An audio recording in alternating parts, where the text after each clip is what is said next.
Bakit parang lalo kang napapalapit sa akin, Marco?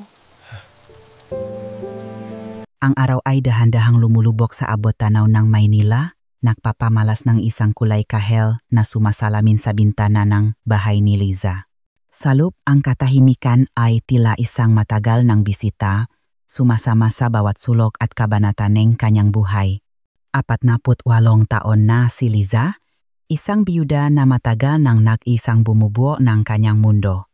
Ang pagkawala ng kanyang asawa ilang taon na ang nakakaraan ay nag-iwan ng isang malaking bakante na pinipilit niyang punan ng pag-alaga sa kanyang maanak at ngayon, sa isang hindi inaasahang bisita, nasa kusina siya. Abala sa paghahanda na lugaw na may manok, ang bawat galaw ay maingat at may pagmamalasakit. Ang singaw mula sa kumukulong kaldero ay nagbibigay ngang init sa malamig na hapon, ngunit hindi nito kayang tuluyang alisin ang lamig sa kanyang puso.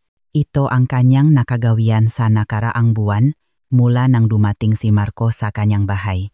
Si Marco ang kanyang manugang, ang asawa ngang kanyang kaisa-isang anak na si Ana, na kasalukuyang nagpapagaling mula sa isang matinding karamdaman. Kumusta na ang pakiramdam mo, Marco? Tawag niya mula sa kusina. Ang boses ay malambing ngunit may bahid ng pag-aalala. Narinig niya ang mahinang pag-ubo mula sa sala, kung saan nakahiga si Marco sa sofa, balot ng makapal na kumot sa kabila ng mainit na panahon. Ang matangkat at dati ay malakas na si Marco ay tila nabawasan ng kalahati sa bigat nito, ang mukha ay nanlalata at ang mga mata ay mayroong malalim na lungkot. Ilang sandali pa, bitbit niya ang isang tray na may mainit na lugaw at isang baso ng tubig. Dahan-dahan siyang lumapit sa sofa, iniayos ang unan sa likod ni Marco upang makaupo ito ang bahagya. Ang amoy ng luya at manok ay lumaganap sa paligid, nagbibigay ng kaunting ginhawa. Heto, kainin mo ito bago lumamig. Alam kong hindi ka masadong masigla kumain, pero kailangan mo ng lakas. Tumingin si Marco sa kanya, ang mga mata nito ay punong-puno ngang pasasalamat. Salamat po, Tita Liza. Hindi ko alam kung ano ang gagawin ko kung wala kayo. Ang kanyang boses ay mahina at halos pabulong. Ang kalagayan ni Marco ay tila nagpapabigat sa kanyang sariling kalungkutan. Isang buwan na ang nakalipas nang malaman nilang may malubha siyang karamdaman, isang impeksyon sa baga na nagpapahina sa kanya.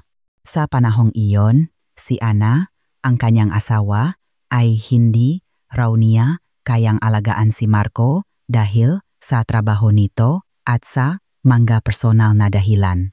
Nasaan si Ana? Minsan ay naisip niya, ngunit pinipigilan niyang tanungin si Marco. Alam niya ang istorya.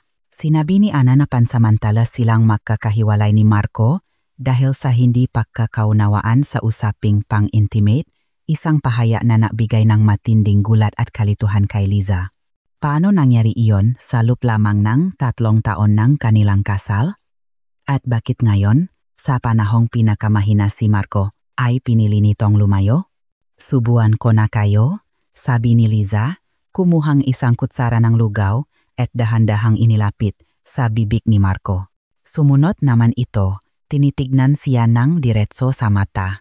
Ang kanyang pag-aalaga ay tila isang anino ng pag-aalaga na matagal na niyang ibinigay sa kanyang asawa, at ngayon, ito ay nabuhay muli sa katauhan ni Marco.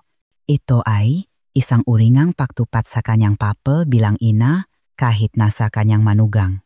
Pagkatapos ng ilang subo, sinubukan ni Marco na hawakan ang kutsara, ngunit napansin ni Liza ang pangingining ng kanyang kamay. Hayaan mo na, ako na lang. Kailangan mong magpahinga. Hindi siya nagpilit. Alam niyang mahirap para kay Marco na tanggapin ang kanyang kasalukuyang kalagayan ang pagiging dependent sa iba. Dati, si Marco ang tipong lalaki na independent, may sariling paninindigan at hindi umaasa sa iba. Ngayon, halos hindi niya na kayang umupo ngang mag-isa. Habang pinapakain niya si Marco, nakakaroon sila nga magatahimik na sandali.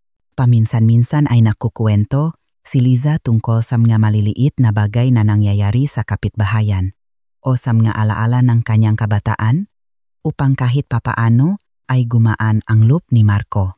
Ngunit ang lungkot sa mga mata ni Marco ay hindi nawawala. Ito ay hindi lamang dulot ng kanyang sakit, kundi pati na rin ng kalungkutan ng isang nasirang pamilya. Ayos lang po ba talaga na nandito ako, tita? Tanong ni Marco matapos niyang inumin ang kanyang gamot. Ang kanyang boses ay may bahid ng guilt. Baka po nakakabala ko sa inyo. Ngumiti si Liza, isang ngiti na punong pagmamahal at pangunawa. Ano ka ba naman, Marco? Anak din kita at apo ko ang anak ninyo ni Ana? Sa kalagayan mo ngayon, hindi mo dapat iniisip ang mga ganyan. Ang mahalaga ay gumaling ka at magkaroon ka ng sapat na lakas. Kung may nag-alaga sa iyo, bakit ka pa mag-alala? Ngunit sa loob-loob ni Liza, may iba ring nararamdaman. Ang patuloy na presensya ni Marco sa kanyang bahay ay nagpapabago sa kanyang nakasanayang buhay. Mula sa pagiging mag-isa, ngayon ay mayroon na siyang kasama, isang taong inaalagaan, isang taong nangangailangan sa kanya. Ang pag-aalaga kay Marco ay nagbibigay sa kanya ang bagong layunin, ngunit mayroon din itong kasamang kakaibang pakiramdam. Isang pakiramdam ng kalungkutan na pinagsasaluhan nilang dalawa. Isang pakakaisa sa kanilang nga kalagayan siya, isang biyuda na matagal nang nag-isa. Si Marco, isang lalaking iniwan ng asawa sa panahong pinakamahina siya. Dumilim na ng tuluyan ang paligid. Inayos ni Liza ang kumot kay Marco at pinunasan ang kanyang no. Ang init ng katawan ni Marco ay nananatili, ngunit medyo bumaba na kumpara kaninang umaga. Magpahinga ka na, Marco. Magpapainit na ako ngang tubig para sa iyong panghugas bago ka matulog. Habang papalabas si Liza ngang silid, lumingon siya kay Marco. Nakita niyang nakatitik ito sa kisame, ang mga mata ay malayo. Tila mayroong iniisip na malalim. Ang katahimikan sa pagitan nila ay tila nagiging mas makapal, punong-punong nga hindi nasasabing salita at madamdaming hindi may paliwanag. Sa loob ng kanyang tahanan, dalawang kaluluwa ang unti-unting naglalapit, hindi dahil sa pagmamahalan sa simula, kundi dahil sa pag-isa at sa pangangailangan ng bawat isa. Ang bahay na ito, na dati tahanan kanyang kalungkutan, ay unti-unti nang nagiging saksi sa isang kakaibang simula. Ang maaraw ay dumaloy na parang malumanay na agos ng ilog. Bawat sandali ay nakdarakdak ng bagong patong sa hindi. Nakikitang tulay na nabubuo sa pagitan ni Liza at Marco. Bawat umaga, bago pa man lubusang sumikat ang araw, si Liza ay bumabangon, ang kanyang katawan ay sanay na sa ritmo ngang pangangalaga. Ang simoy ng hangin sa umaga ay lumalagos sa bintana, nagdadala ng amoy ng sariwang lupa at ng nagising na siyudad. Laging nauna niyang ipagahanda ang almusal ni Marco, mga pagkaing madaling kainin, punong sustansiya at laging may kasamang maligamgam na gatas. Pagkatapos, sisimulan na niya ang pinakamahirap ngunit pinakamahalagang bahagi ng kanyang araw, ang paglilinis kay Marco. Sa simula, may kaunting pag-aatubili, isang bahagyang pagkailang. Si Marco, bilang kanyang manugang, ay may sariling hiya, ngunit ang sakit ay nagtanggal sa kanilangang karangyaan ng hiya. Ang pangangailangan ay mas matindi kaysa sa anumang pangamba. Dahan-dahan, itinutula ni Liza ang kanyang sarili na lampasan ang anumang pag-alinlangan, sapagkat ang nakikita niya ay hindi na lang ang manugang ng kanyang anak, kundi isang taong nangangailangan, isang nilalang na lubos na umaasa sa kanya. Kaya ko na po siguro, inay, mahinang sasabihin ni Marco, ang kanyang tinig ay halos bulong sa tuwing sinisimulan niyang punasan ang kanyang katawan. Ngunit si Liza ay ngingiti lang, ang kanyang mamata ay punong unawa. Huwag kang mag-alala, Marco. Bata pa lang si Ana, ako na ang nagpaligo sa kanya. Hindi na iba sa akin ang ganito. Ang bawat pagaplos ng espongha sa balat ni Marco ay hindi bastang paglilinis lamang, ito ay isang kilos ng pag-aalaga, ng pagpapakita ng presensya. Nararamdaman ni Marco ang init ng kanyang kamay, ang banayat na paggalaw, at ang katahimikan na nagsasabing nandito ako para sa iyo. Habang lumilipas ang malinggo, ang pangangatawan ni Marco ay unti-unting lumakas. Ang dati Payat at walang lakas na katawan ay nakakaroon ng kaunting laman, ang kanyang kutis ay hindi nagaanong maputla. Nakakaupo na siya ng matagal at may mga pagkakataong naglalakat-lakat siya sa loob ng bahay, alalay ni Liza. Sa bawat maliit na pagbabago, nakikita ni Liza ang isang muling pag-asa, hindi lamang para kay Marco kundi para sa kanyang sarili. Ang pagiging kapaki-pakinabang niya ay nagbigay ng bagong kulay sa kanyang araw-araw na pamumuhay. Isang hapon, habang nakaupo sila sa sala, tahimik na nakatanaw sa labas ng bintana, kung saan ang mga dahon ng mangga ay sumasayaw sa ihip ng hangin, tumingin si Marco kay Liza. Inay, simula niya. Maraming salamat po sa lahat. Hindi ko po alam kung ano ang mangyayari sa akin kung wala kayo. Si Liza ay lumingon, ang kanyang mamata ay nagtakpo sa mamata ni Marco. Nakita niya ang sinseridad, ang pasasalamat at ang isang pamilyar na kalungkutan na matagal na niyang nakita sa sarili niyang salamin. Wala yan Marco, parte kang pamilya. Obligasyon ko yan. Isa pa, dagdag niya, ang kanyang tinik ay lumambot, mas masarap sa pakiramdam na may inaalagaan ako, nakakawalang lungkot. Ang huling bahagi ng kanyang sinabi ay tila umaling-awngaw sa hangin, hindi lamang sa pandinig ni Marco kundi maging sa puso ni Liza. Matapos mawala ang kanyang asawa at lumayo ang kanyang anak, isang malaking puwang ang naiwan sa kanyang buhay. Ang bahay na dati puno ang tawanan at ingay ay naging tahimik, ang bawat sulok ay saksi sa kanyang pag-isa. Ngayon, sa presensya ni Marco, mayroong muling layunin. Ang bawat paghahanda ng pagkain, ang bawat pag-alaga, ang bawat pag-usap ay nagbigay muli ng ritmo sa kanyang buhay. Napansin din ni Marco ang mga pagbabago kay Liza. Ang balikat nitong dati tila laging nakayuko sa bigat ng kalungkutan ay unti-unting umayos. Ang kanyang nga mata, na dati may bakas ng matinding pag-isa, ay nagkaroon ng bagong kislap. Sa kabilang ng pagod mula sa pag-alaga, si Liza ay tila mas buhay kaysa noong dumating siya. Isang gabi, matapos ipahanda ni Liza si Marco nga hapunan at tulungan siyang bumalik sa kama, naupo si Liza sa tabi ng bintana sa kanyang silid. Dinig niya ang humihingang katahimikan ng bahay na ngayon ay hindi nagaanong nakakapanimdim. Ang kalungkutan ay naroon pa rin, ngunit mayroon na itong kasamang ibang pakiramdam, isang kagaanan na hindi niya maintindihan. Naisip niya si Ana. Wala siyang balita sa anak niya, kahit isang tawag man lang para magtanong sa kalagayan ng kanyang asawa. Ang pakawala ni Ana ay nag-iwan ng isang bakantang puwang, ngunit ang puwang na iyon ay dahan-dahang napupunan ng ibang presensya, ng ibang pangangailangan. Ang magabi ay naging mas mahaba, ngunit hindi na gaanong malamig. Paminsan-minsan, nakakarinig si Liza ng pag-ubo mula sa silid ni Marco. Agad siyang tatayo upang silipin ito, siguraduhin kung maayos ba ang lahat. Ang bawat pag-alala ay hindi na lang isang obligasyon, kundi isang natural na pagtugon ng isang puso na nagsisimulang magbukas. Sa mga araw na mas malakas na si Marco, nagagawa na niya ang ilang gawain sa bahay kahit maliliit lang. Nagsisikap siyang magbigay ng kaunting tulong upang hindi niya maramdaman na siya ay isang ganap na pabigat. Inay, hayaan niyo na po akong mahugas ng baso. Sasabihin niya, ang kanyang tinik ay may bahit ng pag-alangan. Sige, dahan-dahan lang, sagot ni Liza, ngunit may ngiti sa kanyang labi. Ang makilos na ito, ang mamaliliit na pagtutulungan, ay nagpatibay sa kanilang samahan. Hindi na sila basta inaalagaan at nag-alaga.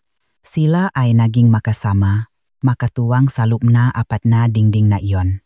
Naramdaman ni Liza na ang presensya ni Marco ay nagdala ng isang hindi inaasahang pag-asa. Sa kanyang kalungkutan, nawala ang kanyang pananampalataya sa mga relasyon, sa pagmamahalan, lalo na nang makita niya kung paano tinalikuran ni Ana ang kanyang asawa. Ngunit si Marco, sa kanyang kabilaan, ay nagpakita ngang isang matinding pagpapakumbaba, isang tiwala na nagbukas ng isang pinto sa puso ni Liza. Ang pagitan nila ay hindi na lang respeto ngang manugang at biyenan. Mayroong isang kalayaan na nakmula sa kanilang pag-isa. Walang matinding pahuhusga, walang pamantayan ngang lipunan na kailangang sundin sa loop ng bahay na iyon. Sila ay dalawang kaluluwa na nakakita ng ginhawa sa isa-isa sa gitna ng malalim na dagat ng kanilang mga problema. Isang gabi, nakaroon ng malakas na ulan. Ang malalim na kulog ay umaling-aungaw sa buong bahay. Nagising si Liza at dahil sa ugali, sinilip niya ang silid ni Marco. Nakita niya itong nakabangon, nakatingin sa labas ng bintana, tila malalim ang inisip.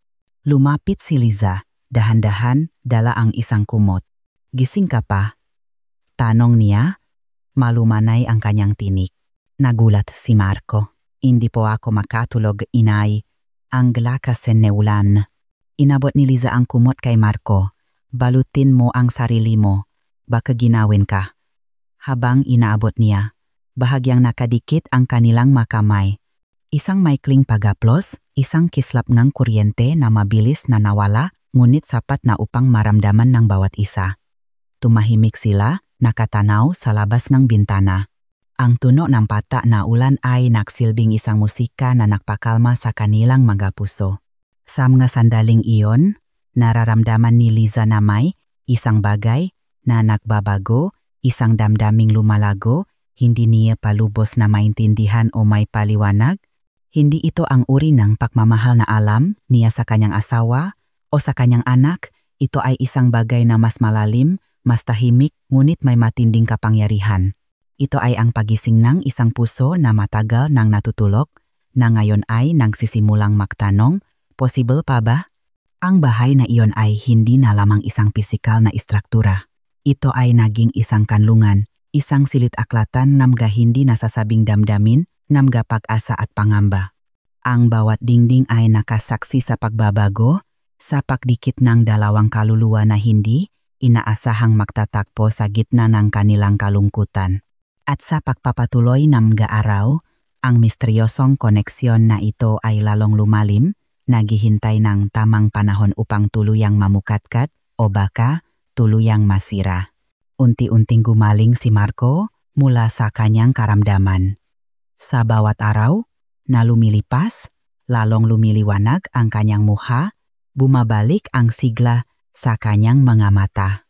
Ngunit sa pagaling niya, hindi rin napansin ni Liza ang pagbabago sa kanyang sarili.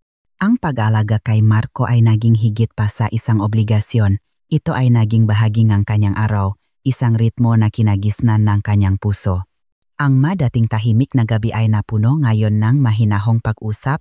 Minsan, habang nakakape sila sa balkonahe, nakukwento si Marco tungkol sa kanyang kabataan sa probinsya, sa mapangarap niyang hindi niya nayabot. Nakikinig si Liza, ang kanyang mamata ay nakatitig sa malayo, ngunit ang kanyang diwa ay lubos na nakikinig sa bawat salitang lumalabas sa bibig ni Marco. Nakikita niya ang isang kaluluwa na may taglay na lalim, na may sariling masugat at pag-asa, higit pa sa asawa ni Ana.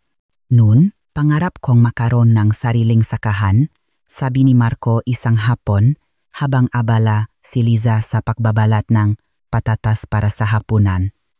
Malayo sa ingay ng siyudad. Payapa, ngumiti si Liza, ngunit may bahid ng kalungkutan sa kanyang mamata. Bakit hindi mo ginawa? Nakibit balikat si Marco, maraming nangyari. Iba ang dinalang kapalaran. Ang huling pangungusap ay tila may bigat na bumibitbit ng maraming alaala at pagsisisi. Ramdam ni Liza ang bigat ng bawat salita. Alam niyang hindi lang tungkol sa sakahan ang pinag-usapan nila, kundi ang mga buhay na nagbago, ang mga pangarap na nawala. Sa mga sumunod na linggo, lalong lumalim ang kanilang samahan. Hindi na lang siya ang nag-alaga, kundi kasama na rin niya si Marco sa maliliit na gawain sa bahay. Nagtutulungan sila sa pagdidilig ng halaman, sa paglilinis ng bakuran. Ang dating malaking bahay na tila ba puno ng kalungkutan ay unti-anting napupuno ng ingay ng kanilang pagtawa, ng tunog ng kanilang maboses na nag-usap. Isang hapon, habang nakayo sila ang lumang album ng litrato, napatingin si Marco kay Liza. Hawak niya ang isang larawan ni Liza nung bata pa siya, nakangiti, walang bahid ng anumang problema. Ang ganda ninyo po talaga, Tita Liza. Sabi niya, may bahit ng pahanga sa kanyang tinik. Mula noon hanggang ngayon, namula si Liza. Matagal na niyang hindi naririnig ang ganoong papuri lalo na mula sa isang lalaki. Ang kanyang puso ay biglang lumukso, isang kakaibang pakiramdam na matagal na niyang inakala na patay na sa kanya. Biro mo naman Marco, sabi niya, pilit na pinipigilan ang ngiti. Ngunit nagpatuloy si Marco, ang kanyang nga mata ay mataman ang tingin kay Liza, hindi biro, tita.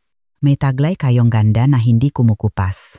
Mayroon kayong lakas na nakikita ko sa inyong nga mata. Nakatinginan sila. Samga sandaling iyon, nawala ang lahat ng etiketa, ang lahat ng pamagat. Wala silang tita at manugang. Dalawang tao sila na nag-ugnay sa isang antas na mas malalim. Ang mga salita ni Marco ay tumagos sa kanyang balat, nagpukaw sa isang bahagingang kanyang sarili na matagal nang natutulog. Gabi na, umulan muli, mas malakas kaysa sa karaniwan. Naghahanda si Liza gatas para kay Marco, na naupo sa sala, tahimik na nagbabasang libro. Habang papalapit siya, nadulas ang kanyang paa sa basang sahig. Bago pa man siya tuluyang bumaksak, mabilis si Marco na bumangon at sinalo siya. Nasalubong ang kanilang mga katawan. Naramdaman ni Liza ang matipunong braso ni Marco na nakayakap sa kanyang baywang, ang init ng kanyang katawan. Ang kanyang puso ay umugong sa kanyang dibdib parang isang tambol. Ang mga mata ni Liza ay nanlaki, nakatitik sa mga mata ni Marco na malapit sa kanya.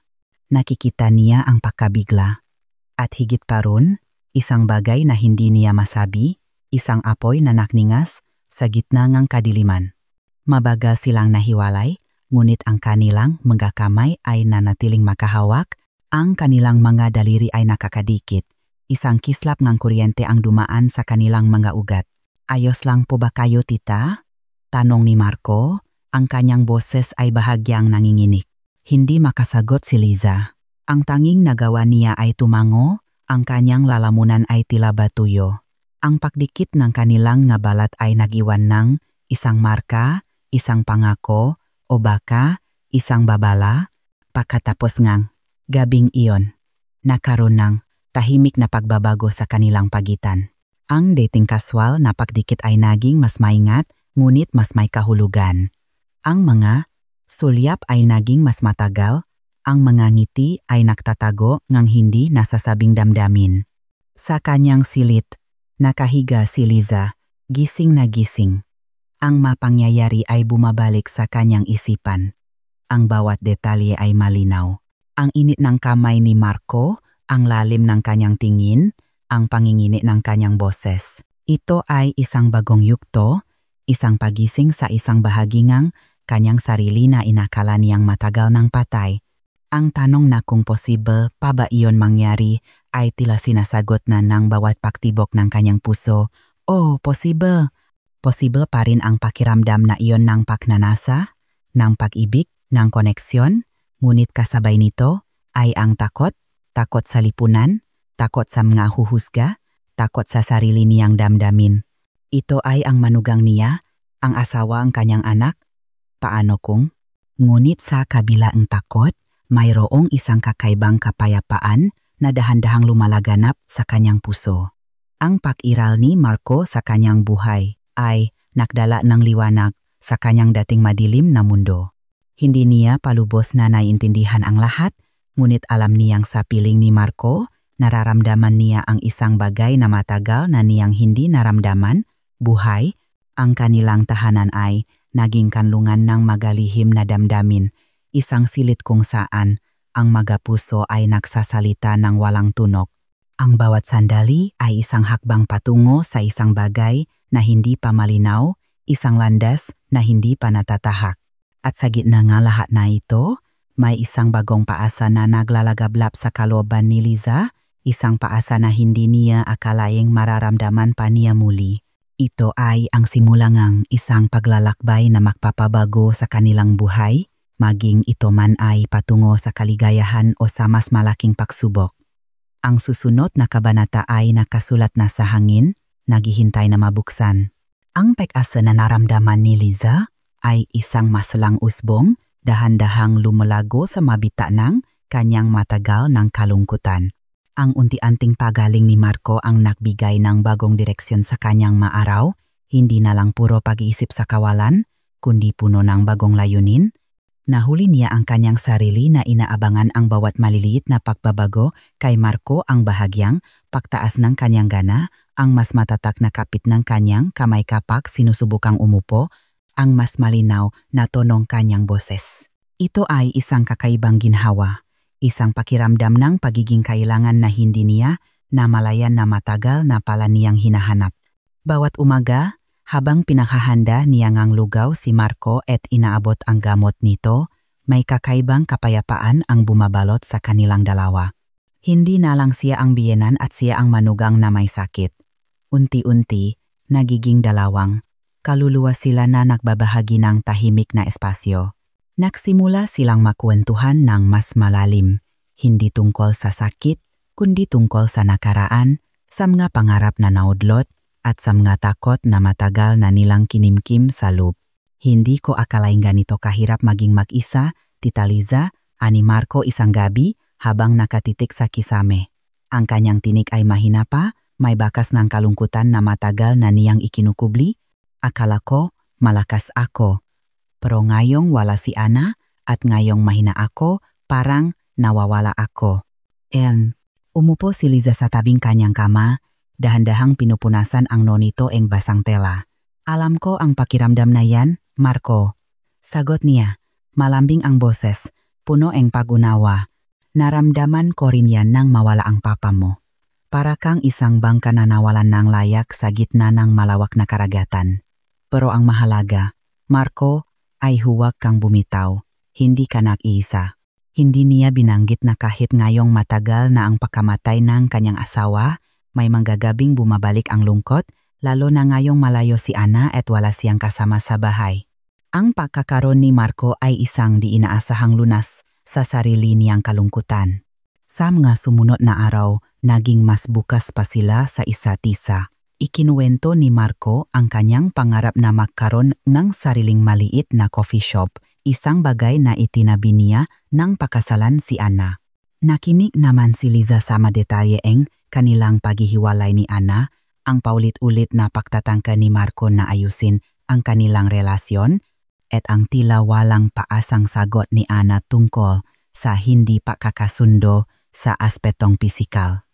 May bahagi sa puso ni Liza na kumirot para kay Marco, gayon din para kay Ana, sa pag-asang may pagkakataon pang maayos ang kanilang pamilya. Pero mas nangingibabaw ang awa at pag-unawa niya sa lalaking nasa kanyang harapan. Ang dating puro pag-aalala para sa kalusugan ni Marco ay unti-unting napapalitan ng mas komplikadong damdamin. Napapansin niya ang malalim na kulay ng mga mata ni Marco kapag nagkukwento ito. Ang porma ng kanyang malabi kapag ngumiti at ang kapayapaan na hatid ng kanyang presensya sa bahay. Sa gabi, bago siya matulog, mahuhuli niya ang kanyang sarili na iniisip si Marco. Tama ba ito? Ano itong nararamdaman ko? Ang tanong niya sa sarili. Hindi ito ang pagmamahal ng isang biyenan sa kanyang manugang, mas malalim, mas personal. Isang hapon, habang nagbabasa ang libro, si Marco at gumagawa ang hapunan si Liza, biglang umulan ng malakas. Ang tunog ng ulan sa bubong ay lumihangang isang payapang simponya sa loob ng bahay. Lumabas si Liza sa kusina, dala ang 2 tasangang mainit na kape. Umupo siya sa tabi ni Marco sa sofa. Walang imikan silang pinanut ang pagbuhos ng ulan, ang init ng kape sa kanilang makamay ay nahatid ng parehong ginhawa. Ang ganda ng ulan, Tita Liza, sabi ni Marco, basak ang katahimikan. Lumingon siya kay Liza at sa sandaling iyon, nagtakpo ang kanilang na mata. Ang tingin ni Marco ay puno ngang pagpapahalaga ngang isang bagay na malalim. Salamat Tita Liza, sa lahat. Hindi ko alam kung ano ang gagawin ko kung wala ka. Ang salitang iyon ay tumago sa puso ni Liza. Naramdaman niya ang isang kuryenteng gumapang sa kanyang maugat. Ang init ng kape sa kanyang makamay ay tila mas uminit pa. Kung minsan, Naisip niya, ang pagiging mag-isa ay isang sakit na walang gamot maliban sa presensya ng ibang tao.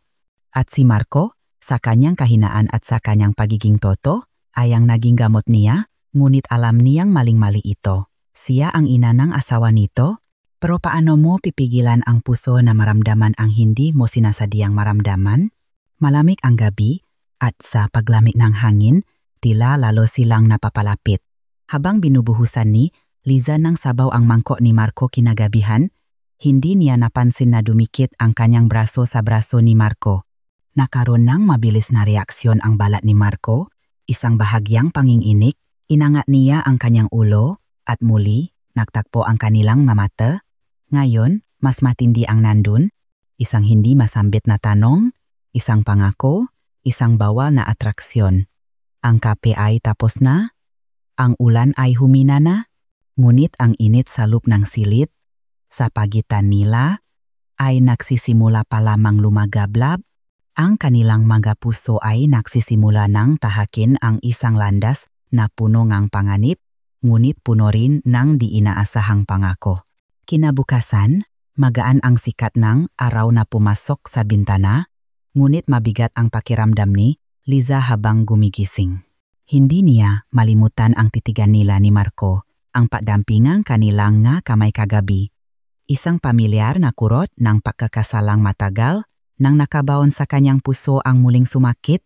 May kasama itong init at pag-asa, mga damdaming matagal na niyang ipinakait sa sarili.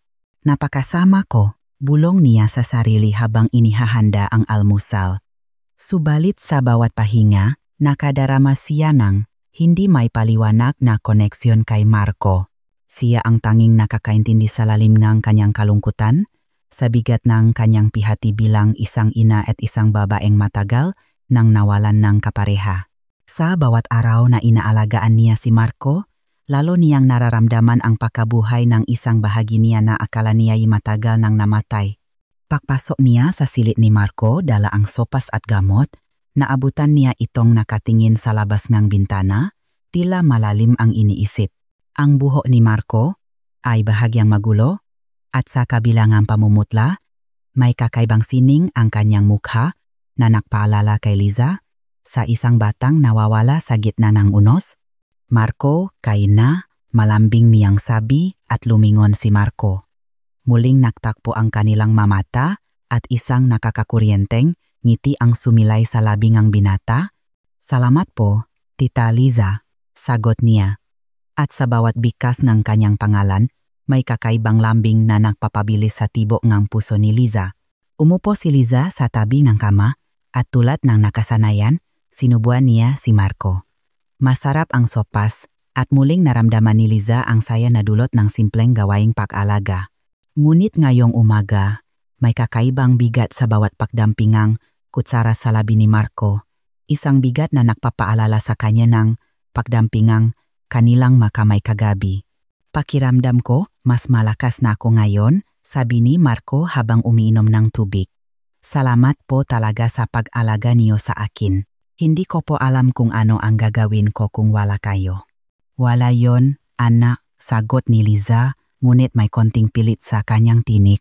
Ang salitang anak ay tila nagiging masama sa kanyang pandinig, lalo na sa gitna ng kanyang emosyon. Gagawin ko ang lahat para sa iyo. Ikaw na lang ang natitira sa akin.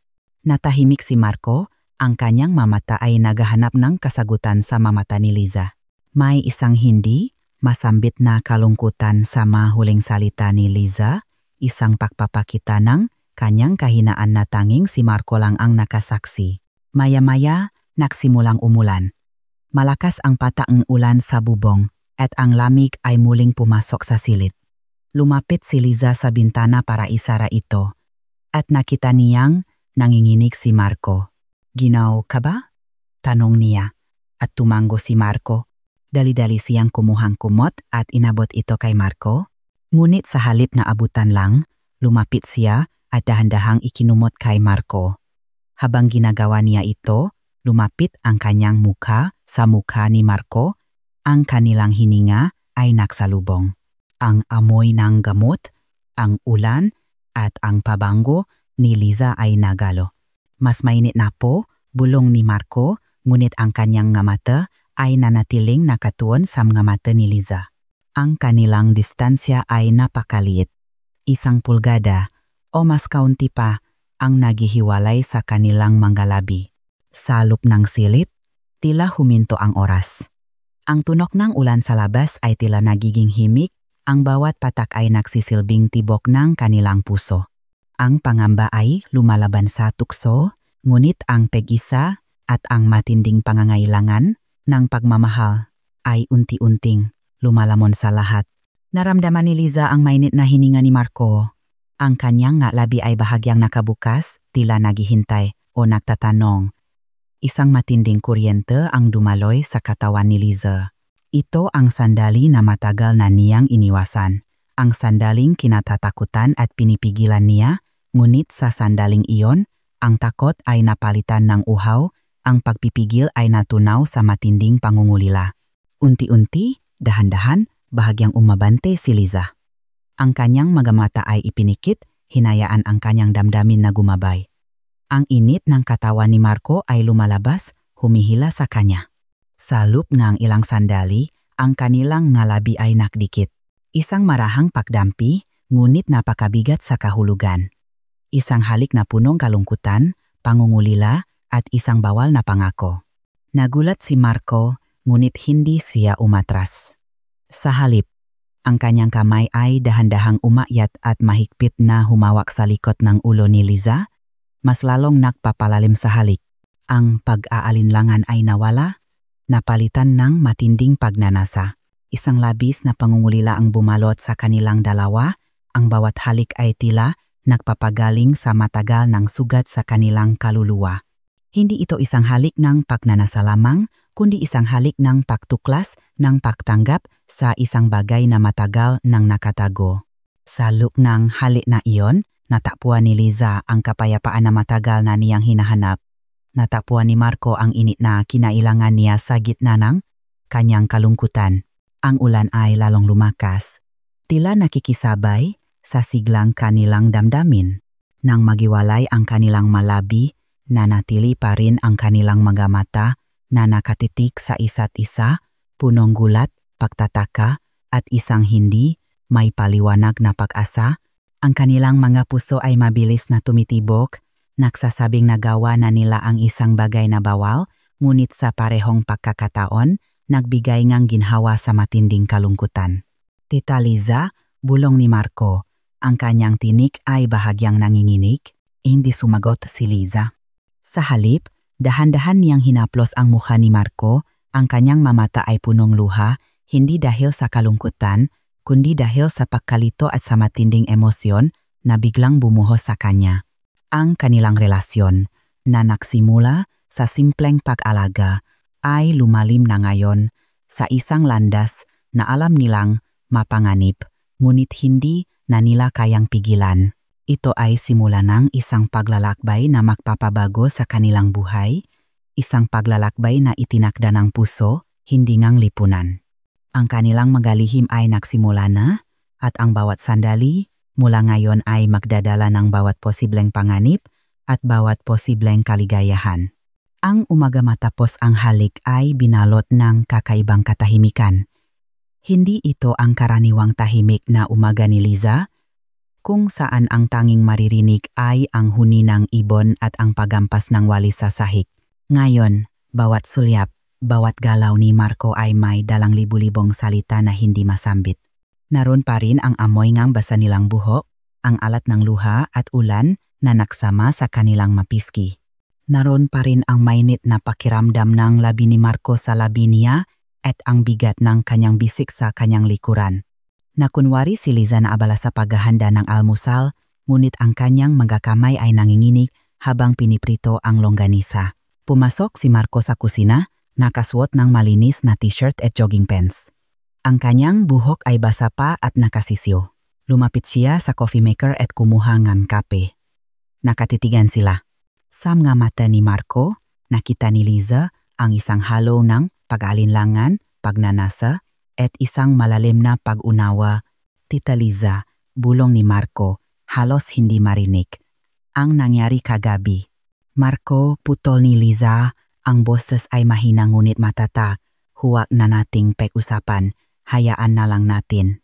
Ngunit hindi nila kayang hayaan. Ang bawat kilos ay may bagong kahulugan. Nang makasalubong ang kanilang makamay sa lamesa habang inaabot ang pinggan, nagtagal ang kanilang pagdikit. Ang simpleng pagpasa ang asin ay nagiging dahilan upang makalapit sila, ang kanilang mabalikat ay halos makadikit. Ang pag-aalaga ni Liza kay Marco ay lalo pang lumalim, hindi na lang bilang biyenan sa manugang, kundi bilang isang babae sa lalaking umukit ng puwang sa kanyang puso. Unti-unting bumalik ang lakas ni Marco. Hindi na siya halos inaalagaan, ngunit hindi pa rin niya gustong umalis. Ang tahanan ni Liza ay naging kanilang kanlungan, isang lihim na mundo kung saan sila lang ang nakakaintindi. Sa mga gabing walang tulog, madalas silang magkwentuhan tungkol sa kanilang mga pangarap, sa mga pagkabigo, sa kanilang kalungkutan.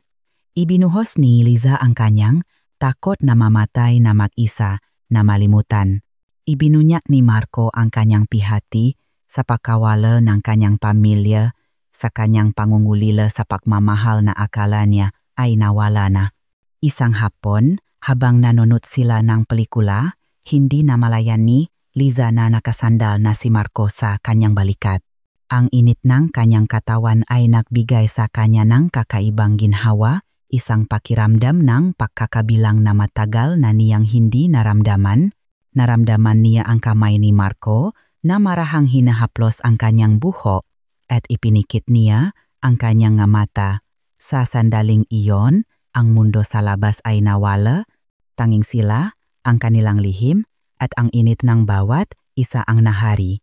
Alam mo, Tita Liza, bulong ni Marco, ang kanyang boses ay malalim at naglalaman ng matinding damdamin. Ikaw ang naging ilaw sa buhay ko nung mga panahong pakiramdam ko ay nasa dilim ako. Lumingon si Liza at nakatitigan sila. Ang masalita ni Marco ay tumusok sa kanyang puso. Ikaw din, Marco. Ikaw din. Sa gabing iyon, hindi na lang basta hawak kamay ang nangyari. Habang makatabi silang nakahiga sa kama, pinapanot ang pagdaan ng maulap sa bintana. Hinawakan ni Marco ang kamay ni Liza. Ang kanyang mga daliri ay marahang naglalaro sa balat nito. Ang kanyang hininga ay mainit sa lik ni Liza. Tita Liza, sabi niya muli, ang kanyang boses ay nanginginig. Hindi ko na yata kayang itago to? Anong hindi mo kayang itago? Tanong ni Liza, kahit alam na niya ang sagot. Ang nararamdaman ko para sa iyo. Lumakas ang tibok ng puso ni Liza. Ang pagdududa at pagkatakot ay humalo sa matamis na pakiramdam ng pagmamahal. Ito ay isang pag-ibig na bawal, na ipinagbabawal ng lipunan, ngunit napakatoto. Ang kaniyang mga takot ay unti-unting napapalitan ng matinding pagnanais na ipagpatuloy ang kanilang relasyon. Marco, bulong ni Liza, at inilapit niya ang kanyang mukha kay Marco. Ang kanilang mga labi ay nagdikit muli, sa pagkakataong ito ay mas malalim, mas matindi, at walang pag-alinlangan. Ang bawat halik ay isang pangako, isang sumpa, at isang pag-amin. Ang mga araw ay naging gabi, at ang mga gabi ay naging umaga. Ang bawat sandali na makasama sila ay punong takot na matuklasan, ngunit mas malaki ang saya sa pagiging totoo sa kanilang nararamdaman.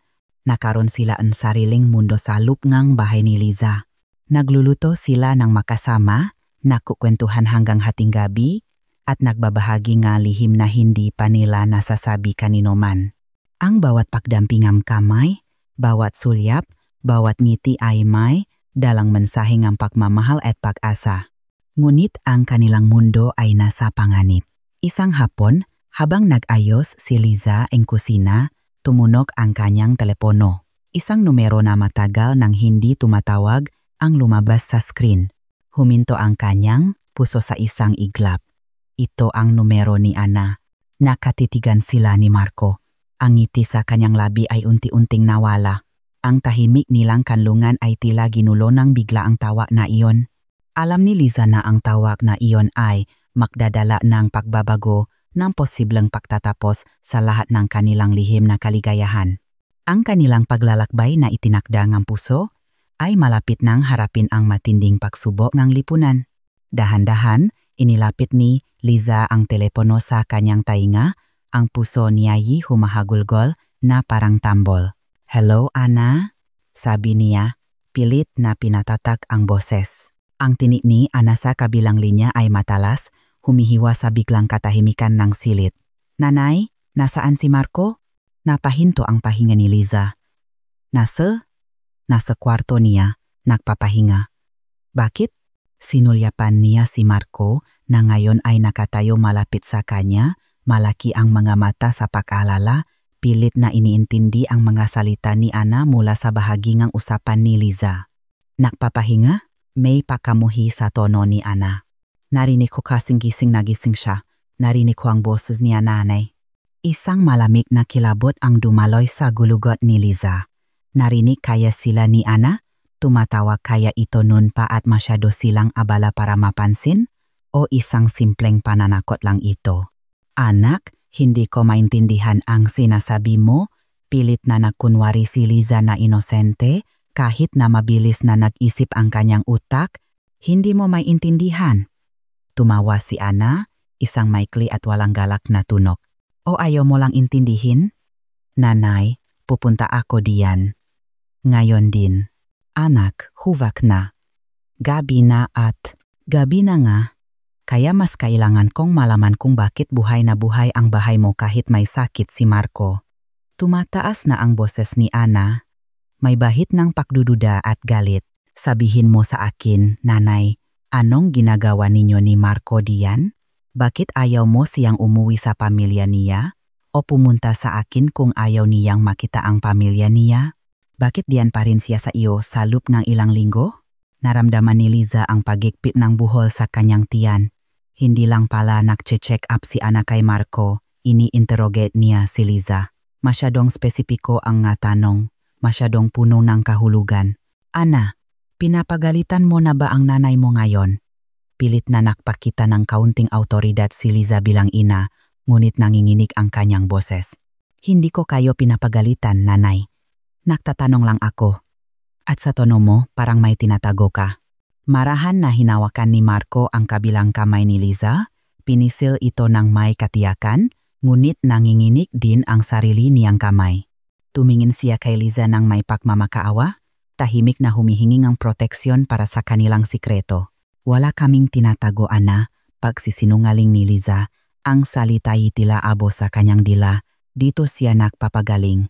"Alam mo naman na malakas ang tamangang sakit niya." "Oo, alam ko, pero masyado namang matagal na yata ang pagpapagaling na iyan. Hindi ba dapat ay bumalik na siya sa trabaho? May usapan na kami ng boss ko na." "Boss mo?" singit ni Liza, saglit na napalitan ng pakalito ang kanyang takot. "Anong kinalaman ng boss mo dito?" Isang sandaling katahimikan. Pagkatapos, ang tinig ni Ana mas malamig kaysa dati. "Wala kang kinalaman doon, nanay. Ang kinalaman mo ay si Marco. Gusto ko siyang makausap." Napadiin ang mga labi ni Liza, paikot-ikot ang kanyang isip. Nabanggit na ni Ana ang kanyang boss dati, ngunit ngayon ay iba na ang dating. Mas in time, marahil. Ngunit hindi niya ito kayang paktuunan ng pansin ngayon. Ang agarang banta ay si Marco. "Nakatulog na siya, Ana," sabi ni Liza. Tumingin kay Marco, na bahagyang umiling, nagpapahiwatig na ayaw niyang kausapin si Ana. "Nakatulog? Hindi mo ako maloloko, nanay. Naririnig ko ang hininga niya mabilis. Parang kinakabahan. Ibig sabihin, gising siya." Puno ng put ang boses ni Ana. "Ibigay mo sa akin si Marco." Ngayon na. Nag-alinlangan si Liza. Ito na. Ang paghaharap na, kanyang kinakatakutan. Hindi niya kayang ilantat si Marco sa galit ni Ana. Hindi ngayon, hindi habang mahina pa ito, at lalo na't sariwa pa ang kanilang damdamin. "Hindi ko siya ibibigay sa iyo, Ana," sabi ni Liza. Ang boses niya'y nakakagulat na matatag. Hindi pa siya handa. At kailangan niya ng kapayapaan para gumaling. Kapayapaan o kalayaan para sa kung ano man ang ginagawa ninyo diyan. Mabigat na nakabitin sa hangin ang akusasyon ni Ana. "Sige, nanay. Ayaw mong ibigay. Ako ang pupunta diyan. Makikita ko kayo." at sisiguraduhin kong hindi ninyo magugustuhan ang makikita ko. Pagkatapos, sa isang click, pinutol ni Ana ang tawag. Dahan-dahang ibinaba ni Liza ang telepono, nanginginig pa rin ang kanyang kamay. Tiningnan niya si Marco na ang mukha ay isang maskara ng takot at kawalan ng pag-asa. Anong sabi niya? Bulong ni Marco, pausang boses. Mahirap na lumunok si Liza. Pupunta siya dito. Lalong lumaki ang mga mata ni Marco. Ngayon, tumango si Liza. Hindi makapagsalita. Nakakabingi ang katahimikan sa silid. Sinira lamang ng mabilis na pagtibok ng kanilang mapuso. Narinig niya kaya tayo? Tanong ni Marco. Halos hindi marinig ang boses. Umiling si Liza. Hindi ko alam, pero mainala na siya. Sigurado ako dun. Isang alon ng takot ang bumalot sa kanila. Ang kanilang sikreto, ang kanilang marupok na bulangang kaligayahan ay malapit ng pumutok. Ang pag-isip na matutuklasan ni Ana ang kanilang katotohanan ay nagbigay ng ginaw sa mga ugat ni Liza. Ang pahuhusga, ang eskandalo, ang lubos na pagkasira nga nilang buhay, lahat ito ay biglang naging toto. Anong gagawin natin, Tita Liza? Ang mamata ni Marco ay nagmamakawa, punong isang kawalan ng magawa na bumali sa puso ni Liza. Mahina pa rin siya, umaasa pa rin sa kanya, at ngayon ito, naramdaman ni Liza ang pagdaksa ng pagiging protektibo. Hindi niya hahayaan na saktan ni Ana si Marco o sila. Kailangan niyang mag-isip at mag-isip ng mabilis. Kailangan mong magtago, sabi ni Liza. Matatak ang boses sa kabila ng kanyang panloob na kaguluhan. Pumunta ka sa kwarto mo, makunwari kang natutulog. Walang babangon, walang kakausapin. Tumango si Marco, ngunit hindi agad gumalaw. Tumingin siya kay Liza, isang tahimik na tanong sa kanyang mamata. Inabot niya at marahan na hinawakan ang mukha nito. Ang kanyang hinlalaki humaplos sa pisngi nito. Paano ka? Pilit na ngumiti si Liza, sinusubukang tiyakin sa kanya. Kakayanin ko, haharapin ko si Ana. Pero, huwag ka nang mag-alala Marco, mahal kita, poprotektahan kita. Ang maksalita ay lumabas, hilaw at tapat, sa kanilang sandaling ang krisis. Lumambot ang mata ni Marco, isang kislap ng pag-ibig ang saglit na naktakip sa kanyang takot. Lumapit siya, nagbigay ng isang malambot at mabilis na halik sa noo nito bago bumalik ng mabilis sa kanyang silid. Pinanot ni Liza ang pag-alis niya. Pagkatapos ay huminga ng malalim at nanginginig. Kailangan niyang magpakalma. Kailangan niyang maging matatag. Naglakad siya patungo sa sala, sinusubukang gawin itong magmukhang normal hanggat maaari. Inayos niya ang unan, nilatag ang kumot. Mabilis na nag-isip ang kanyang utak, gumagawa ang salaysay, isang paliwanag, anuman upang ilihis ang pagdududa ni Ana. Narinig niya ang pamilyar na ugong-ukotse ni Ana na humihinto sa labas. Pagkatapos ay ang malakas na pagbagsak ng pintuan ng kotse. Tumalon ang kanyang puso sa kanyang lalamunan. Ito na. Ilang segundo pagkatapos, isang galit na pagkatok sa pintuan sa harap ang umaling-aunaw sa buong bahay. Hindi ito ang karaniwang marahang, katongang isang anak na bumibisita sa kanyang ina. Ito ay ang galit na paghahanap ng kasagutan. Humugot ulit ng malalim na hininga si Liza, pinatatak ang sarili. Lumakat siya sa pintuan. Bahagyang nanginginig ang kanyang kamay habang inaabot ang doorknob. Huminto siya, ipinikit ang kanyang mamata ng isang iglap, bumulong ng isang tahimik na panalangin. Para kay Marco. Para sa amin. Pagkatapos, binuksan niya ang pintuan. Nakita niya si Ana sa beranda, namumula ang mukha sa galit, naglalagablap ang mamata. Suot niya ang isang stylish na office dress, marahil ay galing sa trabaho o sa isang meeting, ngunit wala na ang kanyang composure. Agad na sumulyap ang kanyang tingin kay Liza. Sinusubukang silipin ang loob ng bahay.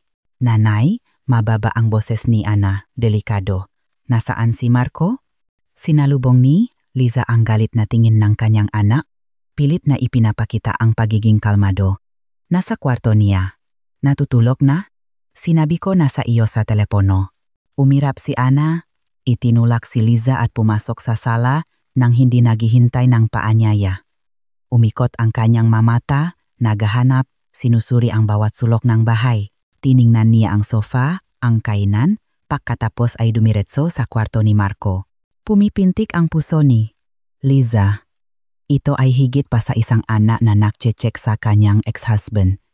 Ito ay isang pangangaso, isang desperado, galit na pangangaso. Ana, huwag kang maingay. May sakit si Marco. Pilit na sinabi ni Liza, sinusundan siya. Ngunit hindi siya pinansin ni Ana. Nakahawa na ang kanyang kamay sa doorknob ng kwarto ni Marco. Pinanot ni Liza, paralisado, habang binubuksan ni Ana ang pintuan. Madilim ang kwarto. Tanging isang mahinang nightlight lang ang nagbibigay ng malambot na liwanag. Nasa kamanga si Marco, nakatalikod sa kanila. Tila mahimbing na natutulog sa ilalim ng kumot.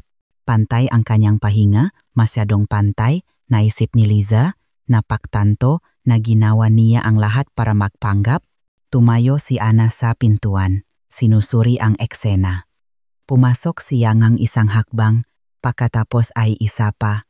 Kumikitit ang kanyang mamata habang tinitingnan si Marco. Nanatili siyang isang sandali, pagkatapos ay bumalik kay Liza, isang ngisi ang lumitaw sa kanyang labi. "Okay, nanay," sabi ni Ana, ang boses niya ay puno ng sarkasmo. Nakatulo na nga pala siya. Ngunit may isang kislap sa mga mata ni Ana na sabi kay Liza na hindi siya kumbinsido, hindi talaga. Makapal ang hangin sa hindi nasasalitang akusasyon at nagbabadiang galit. Alam ni Liza na simula pa lang ito. Hindi nilinaw ng pagdalaw ni Ana ang anumang bagay. Lalo lamang nitong pinasigla ang kanyang mahinala na naglatak ng entablado para sa mas malaking paghaharap na darating. Ang tahimik at lihim na mundo na binuo ni Liza at Marco ay unti-unting gumuguho, piraso-piraso, sa ilalim ng matalim na tingin ni Ana, at alam ni Liza, sa kaibuturan ng kanyang puso, na ang kanilang pag-ibig ay humaharap na ngayon sa pinakamalaking pagsubok nito. Ang mundo sa labas ang kanilang tahanan, ang lipunan mismo na nagbabawal sa kanilang pag-ibig ay dahan-dahang lumalapit. Ang matalim na tingin ni Ana ay bumalot sa buong silid, humahalukip-kip siya habang unti-unting lumalapit sa kama kung saan nakahiga pa rin si Marco. Tila isang anino ang kanyang presensya, sumisira sa payapang umaga na pilit binubuo ni Liza. Isang ngitingang panunukso ang unti-unting lumabas sa labi ni Ana, hindi ito ngitingang pag-unawa kundi ng paghahanda sa isang labanan. "Hindi ka ba talaga babangon, Marco?" usal ni Ana. Kalmado ang tinik ngunit may nakatagong lamig. "O gusto mong makunwari na tulog habang buhay habang unti-unti kong sinisira ang mundong nanay ko?" Narinig ni Marco ang banta.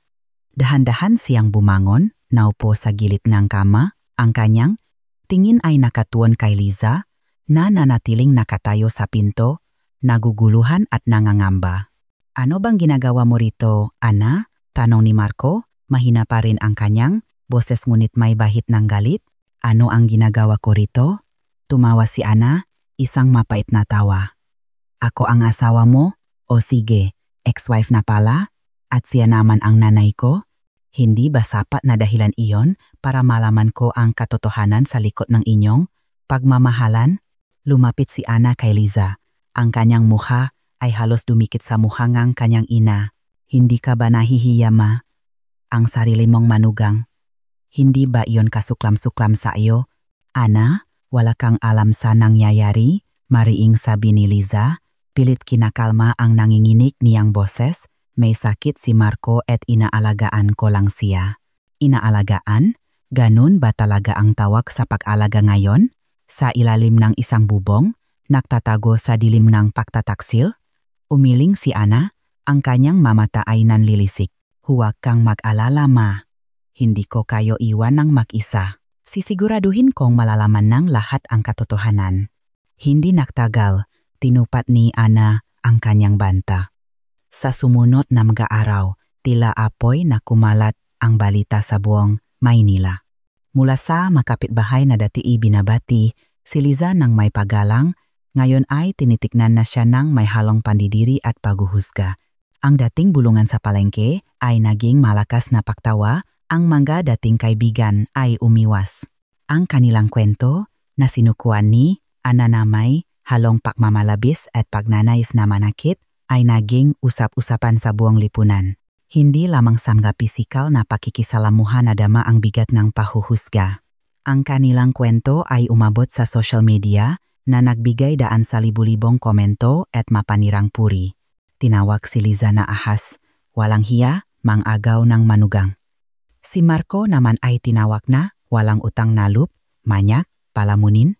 Ang kanilang personal na mundo ay ginawang pampublikong sirkus at bawat sulyap, bawat bulong ay tila isang matalim na kutsilyong tumutusok sa kanilang puso. Hindi ko na kaya. Marco, bulong ni Liza isang gabi, habang nakaupo sila sa loob ng kanilang bahay. Ang mailaw ay patay para hindi sila makita ng mausisero sa labas. Ang tingin nila sa atin, tila wala tayong karapatan sa kaligayahan. Niyakap ni Marco si Liza ng mahigpit. Huwag kang makinig sa kanila, Liza. Ang mahalaga ay kung ano ang alam natin sa ating mapuso. Ngunit kahit sa masalita niya, nararamdaman ni Liza ang bigat ng pakalito at pagod ni Marco. Ang presyon ay naging napakabigat. Para pansamantalang palamigin ang sitwasyon at protektahan ang isa't isa mula sa walang tigil na atake ng publiko, nagpasya sila sa isang mahirap na desisyon. Maghihiwalay muna sila. Babalik si Marco sa kanyang dating tirahan at mananatili si Liza sa kanilang bahay. Umaasa silang sa kanilang paglayo, unti-unting lalamig ang issue at makahanap sila ng kapayapaan kahit paano. Ang araw na umalis si Marco ay tila araw ng pagluluksa. Naiwan si Liza sa isang bahay na puno ng alaala, ng tawanan, ng lihim na pag-ibig. Ngunit ngayon, ang bawat sulok ay tila sumisigawang katahimikan at kalungkutan. Ang kanyang mundo ay gumuho at ang bawat umaga ay tila isang pagsubok na kailangan niyang harapin ng mag-isa. Ang mapangungutya sa social media, ang mamatatalim na salita ng mga kapitbahay, at ang pagtatago sa sariling bahay ay unti-unting kumain sa kanyang kalusugan. Isang hapon, habang nahahanda siya ng hapunan, nakaramdam si Liza ng matinding pagkahilo. Nanginginig ang kanyang makamay, nanlalabo ang kanyang paningin. Ang kanyang dibdib ay tila dinadaganan ng malaking bato. Nagpilit siyang hawakan ang mesa, ngunit bumigay ang kanyang katawan. Bumaksak siya sa sahig. Ang huling nakita niya ay ang pagdilim ng kanyang paningin. Nang makamalay si Liza, narinig niya ang boses ni Marco. Dahan-dahan niyang idinilat ang kanyang mamata. Nakita niya si Marco na may bakas ng pag-alala sa kanyang mukha at ang doktor na sinuri siya. Stress, Ma'am Liza, paliwanag ng doktor. Napakababa ng inyong blood pressure at may signs kayo ng labis na pagkapagod. Kailangan ninyo ng pahinga at huwag masyadong mag-isip. Nang makaalis ang doktor, niyakap ni Marco si Liza. Hindi na kita hahayaang mag-isa, Liza, hindi ko kaya na nakikita kang ganito. Sa kanyang mamata, nakita ni Liza ang isang pag-ibig na mas matatak pa sa anumang pahuhusga ng lipunan. Sa sandaling iyon, naramdaman niya ang init ng pagmamahal ni Marco na tila gamot sa kanyang sugatang puso. Nakatayo si Marco sa harapan niya, hawak ang kanyang kamay. Sa mga sandaling iyon, alam ni Marco na hindi niya kayang ipagpatuloy ang buhay nang wala si Liza. Ang opinyon ng iba ay walang halaga kumpara sa buhay ng babaeng mahal niya. Tara na, Liza, bulong ni Marco. Umalis tayo rito. Simulan natin ang bagong buhay, kung saan walang makakapagusga sa atin. Tumingin si Liza sa mga mata ni Marco at nakita niya ron ang pangarap na kanilang pinili, isang pangarap na malaya mula sa ingay ng Maynila at sa panghuhusgang mundo. Isang simpleng buhay sa baybayin, kung saan ang tunog ng alon ang magiging tanging saksi sa kanilang pag-ibig. Sa mga sumunod na linggo, agad nilang inayos ang lahat. Ang papeles para sa diborsyo ni Ana at Marco ay mabilis na natapos, walang pagtutol mula kay Ana na tila nasapatan na ang pagnanais na makitang nagdurusa ang kanyang ina at dating asawa. Nagpaalam si Liza sa kanyang dating buhay, sa mga alaala ng kanyang yumaw na asawa at sa lahat ng nga inaasahan ng lipunan. Ipinakbili nila ang bahay at pinahandaan ang kanilang paglipat. Hindi ito madali, ngunit bawat hakbang ay puno ng pag-asa. Handa na silang simulan ang kanilang bagong kabanata, malayo sa mga pamilyar na mukha at matalim na dila. Ang kanilang pag-ibig na dumaan sa matinding pagsubok ay mas lumalim at nagpatunay na ang tunay na kaligayahan ay hindi matatakpuan sa pagtanggap ng mundo, kundi sa katotohanan ng kanilang mga puso. Ang araw ng paglisan ay dumating ng tahimik, halos hindi napansin ng mundo na minsang humatol sa kanila. Sa loob ng taksi, habang papalayo sila sa pamilyar na lansangan ng Maynila, makahawak kamay sina Liza at Marco. Walang luhang pumatak. Ngunit sa bawat sulyap ni Liza sa mga naglalakihang gusali na kumukupas sa likod nila, naroon ang isang halongang pait at paglaya, naiwan ang sakit, ang pahuhusga, ang mapamilyang nagwasak, at ang imaheng pilit nilang ipinapakita. Sa kanilang harapan, naroon ang hindi tiyak na bukas, ngunit kasama ang pangako ng katahimikan. Handa ka na ba talaga, Liza? Tanong ni Marco, ang boses ay punong pag-alala at pagmamahal. Ngumiti si Liza, isang ngiting matagal nang hindi nakita ni Marco. Matagal na akong handa, Marco. Ngayon lang ako nakaroon ng lakas. Ang biyahe ay mahaba, ngunit hindi kailanman naging tahimik ang kanilang puso. Sa bawat kilometro na lumalayo sila sa Maynila, tila bumubukas ang kanilang mga baga, lumuluwag ang dibdib. Nakwentuhan sila ng mga simpleng bagay, nagplano ng magagawin sa kanilang bagong tahanan at hinawakan ang kamay ng isa't isa ng may matinding pag-asa. Ang ingay ng trapiko ay napalitan ng malamyos na musika sa radyo at pagkatapos ay ng simpleng pagaspas ng hangin. Nang marating nila ang baybayin, sinalubong sila amoy nga alat at sariwang hangin. Ang araw ay unti-unting lumulubog at ang kalangitan ay nagkulay kahel at pula, tila nag-alay ng isang maluwalhating pakbati. Naroon ang kanilang bagong tahanan, isang maliit na bahay na gawa sa pinahalong semento at kahoy, may simpleng hardin sa harap at tanaw ang malawak na dagat. Malayo ito sa luho, ngunit malapit sa kaligayahan. Pagbaba nila sa taksi, sabay silang napabuntong hininga. Walang bakas ng nakaraang pagdurusa sa kanilang mga mukha, tanging ang pagkamangha at ang pasasalamat sa bagong simula. Naglakad sila patungo sa pintuan, ang bawat hakbang ay simbolo ng isang panibagong buhay. Binuksan ni Marco ang pinto, at doon, sa loob ng simpleng tahanan, ay naroon ang pangako ng kapayapaan. Kinabukasan, maaga silang nagising sa huningang aibon at tunong ng alon. Humigop silang kape sa balkonahe, pinapanood ang pagsikat ng araw sa ibabaw ng dagat. Dito tayo magsisimula, bulong ni Liza, nakasandal sa balikat ni Marco. Dito tayo magpapagaling.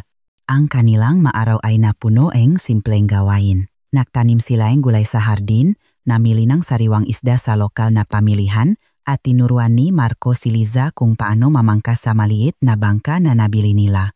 Pininturahan nila ang dingding ng bahay, inayos ang bawat sulok, at dahan-dahang pinupunan ang kanilang tahanan ng nga alaala ng kaligayahan, hindi ngang kirot, sa mga gabi.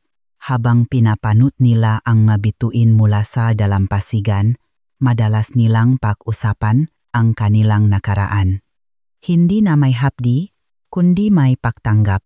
Kung hindi nangyari ang lahat ng iyon, hindi siguro tayo makakasama ngayon sa ganitong paraan, sabi ni Marco, hinahaplos ang buhok ni Liza. Tumango si Liza.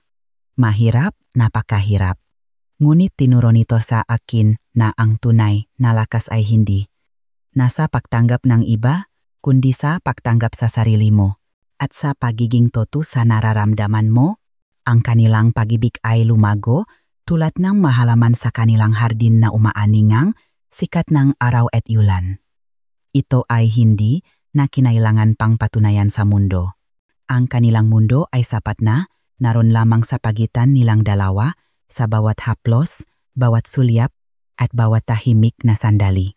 Ang mga tsismis at paghuhusga ang Maynila ay tila isang malabong panaginip na unti-unting naglaho sa bawat pagdaan ng araw. Isang hapon, habang naglalakad sila sa dalampasigan, hawak ang kamay ng isa't isa, tumigil si Liza. Humarap siya kay Marco, ang kanyang mamata ay nagniningning. Salamat Marco, sabi niya, punong taos-pusong pasasalamat. Salamat sa pagpili sa akin. Salamat sa pagpili sa atin. Mahigpit siyang niyakap ni Marco. Hindi ko kailanman naisip na darating ang araw na magiging ganito tayo kasaya. Wala akong pinagsisisihan, Liza. Ang tanging pinagsisisihan ko ay ang hindi ko paghahanap sa iyo ng mas maaga. Sa piling ng dagat, sa ilalim ng asul na kalangitan, sila ay nagsimula.